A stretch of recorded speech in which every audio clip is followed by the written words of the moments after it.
महाराष्ट्र के Malegaon blast case में NIA special court ने आज साध्वी प्रज्ञा समेत 7 आरोपियों को बरी कर दिया। इस केस में 7 मुख्य आरोपी थे।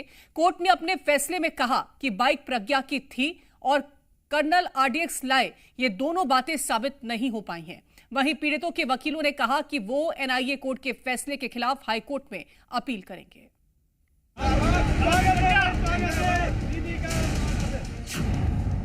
भगवा आतंक वाला झूठ एक्सपोज।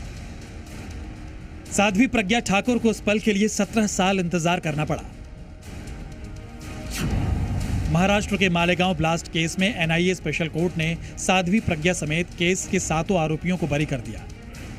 इस राष्ट्र ने मुझे सेवा करने का मौका इसके पहले दिया, बेल पर आने के बाद भी दिया, और परमात्मा की मैं बहुत बहुत धन्यवाद देता हूं कि इसके बाद भी वो मुझे मौका दे रहा है एक निर्दोष निकलने के बाद। मैं चाहता हूं कि भगवान और मातृभूमि हर एक को ये मौका दे और देते रहते हैं। कमी हम में होती है कि हम उसका फायदा नहीं उठाते। फैसले की संवेदनशीलता को देखते हुए कोर्ट के बाहर सुरक्षा का सख्त घेरा बनाया गया था। फैसला पढ़ते वक्त कोर्ट ने जांच पर सवाल उठाए और एक के बाद एक कर कई सवाल उठा दिए। कोर्ट ने कहा कि केस में कई अहम आरोप साबित नहीं हो पाए, जैसे कि पुरोहित के घर आरडीएक्स का मिलना, कर्नल पुरोहित पर बम बनाने का आरोप, बाइक साध्वी सिंह ठाकुर की ही थी, फरीदाबाद में ब्लास्ट की साजिश का आरोप, 7 आरोपियों के खिलाफ सबूतों की बात, बम किस आरोपी ने प्लांट किया और धमाके के लिए पैसे का इस्तेमाल किया गया। एनआईए कोर्ट ने भले ही ब्लास्ट के 7 आरोपियों को बरी किया हो, लेकिन फैसला भगवा आतंकवाद वाले फेक नैरेटिव को करारा जवाब साबित हुआ है। और एनआईए के पास जब इन्वेस्टिगेशन आया तो उन्होंने पाया कि जो विटनेसेस है उनको टॉर्चर करके उनसे 164 लिए गए हैं, एक्यूज से टॉर्चर करके उनसे कन्फेशन लिए गए हैं, कई सारे एविडेंस प्लांट किए गए हैं।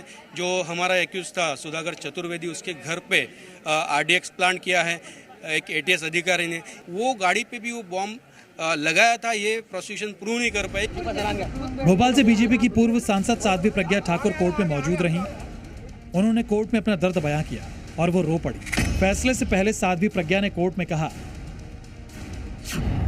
कि वो जीवित हैं क्योंकि एक सन्यासी हैं। उन्होंने एक षड्यंत्र के तहत भगवा को बदनाम किया। आज भगवा की जीत हुई है, हिंदुत्व की जीत हुई है, और जो दोषी हैं उन्हें भगवान सजा देंगे। हालांकि उन्होंने भारत और भगवा को बदनाम किया, वो आपकी तरफ से गलत साबित नहीं हुए हैं। वैसे केस में अहम मोड़ उसी वक्त आ गया था जब 2016 में साध्वी प्रज्ञा समेत 7 लोगों के खिलाफ नई चार्जशीट दाखिल की गई और जांच एजेंसी ने कोर्ट में सबूतों के अभाव का हवाला दिया। बहरहाल 17 साल पुरानी लड़ाई का एक बड़ा चैप्टर क्लोज हो गया है। एक चैप्टर इसलिए क्योंकि ये केस यकीनन हाईकोर्ट में जाएगा और सियासी वार पलटवार का नया सिलसिला शुरू हो चुका है।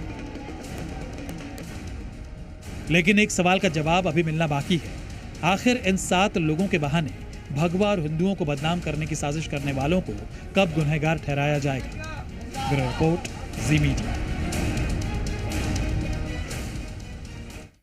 मालेगांव केस में सभी आरोपी बरी होने पर पूर्व सीएम उमा भारती ने जी मध्य प्रदेश छत्तीसगढ़ से खास बातचीत की और इस दौरान उमा भारती ने खुशी जताई।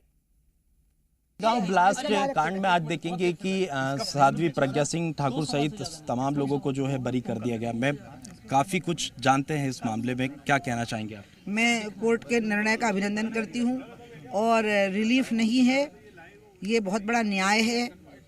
हम सबको राहत मिली है, हमको भी। हम जेल में नहीं थे, लेकिन उनसे ज़्यादा गहरी मानसिक यातना झेल रहे थे क्योंकि झूठे आरोप थे।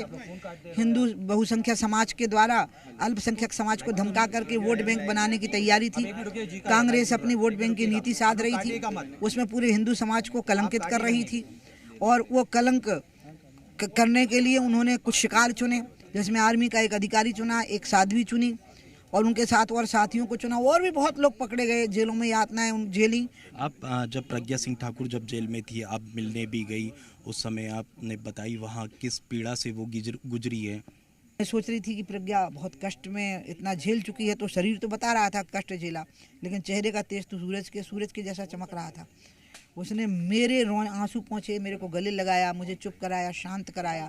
उस दिन जब मैं उसको मिली तो उसने मुझे जो संदेश दिया कि जाइए आप कह दीजिए पूरे हिंदुस्तान को कि मैं दीवार में जिंदा चिनवा दी जाऊंगी, लेकिन भगवान रंग को हिंदुत्व को, हिंदू समाज को, राष्ट्रवादी संगठनों के महापुरुषों के ना कभी उनके नाम लूंगी और ना मैं कभी उनको कलंकित करूंगी। इसलिए जब प्रज्ञा यहाँ से चुनाव लड़ी तो मैंने लोगों से यही कहा था कि यार एक वोट दे के एहसान नहीं कर रहे हो, बल्कि तुम अपने वोट को पवित्र कर रहे हो उसको वोट दे करके। मैम एक सवाल और है कि कांग्रेस के कई नेता ये कह रहे हैं अपीलेबल है, आगे अपील करेंगे। ये तो तकनीकी प्रक्रिया है जिसमें मैं कुछ नहीं बोल सकती, लेकिन ये जो कह रहे हैं ये वही तो लोग हैं जिनने हिंदू समाज को, बहुसंख्यक समाज को आतंकवादी बना करके, अल्पसंख्यक समाज को डरा करके, भगवा आतंकवाद शब्द का प्रयोग करके उनको अपने पक्ष में करने की कोशिश की है, तो वो लोग हैं ना। क्या कहना चाहेंगे जिन्होंने भगवा रंग को आतंकवाद कहा था? मैं उनको ये कहूँगी कि तुम्हें, अपने दादा भाई को कहूँगी, दिग्विजय सिंह जी को, उनको मैं कहूँगी कि आपको पता है आपके पूर्वज भी भगवा पगड़ी बांधते थे, तो क्या वो आतंकवादी थे? ये आतंकवाद का कलंक जो आपने हिंदुओं पे थोपा है वो आपने अपने पूर्वजों के मुंह पे भी उसकी कालिख लगाई है। आज काफी खुश भी दिख रही हैं आप, जिस तरह से फैसला आया, जश्न का माहौल। हाँ, खुश तो मैं होंगी ही, क्योंकि जो बात मुझे पता है कि शुरू से ही सच थी उस पर न्यायालय की सील लग गई। अब जैसे राम मंदिर, राम जन्मभूमि वही थी, लेकिन जब कोर्ट ने कहा कि ये राम जन्मभूमि है तो उसका आनंद अलग होता है ना जब कोर्ट की सील लगती है। न्यायालय भी तो हमारे लिए भगवान का स्थान है ना, इसलिए आनंद का विषय है। तो देखेंगे कि पूर्व मुख्यमंत्री उमा भारती हमारे साथ थी और आज काफ़ी खुश है वो, जिस तरह से फैसला आया मालेगांव ब्लास्ट मामले में प्रज्ञा सिंह ठाकुर सहित अन्य लोगों को बरी किया गया। और साफ तौर पर देखेंगे कि राजधानी भोपाल में खुशी का माहौल है, जश्न मनाया जा रहा है और काफ़ी कुछ बातें थी जो कि पूर्व मुख्यमंत्री उमा भारती ने बताई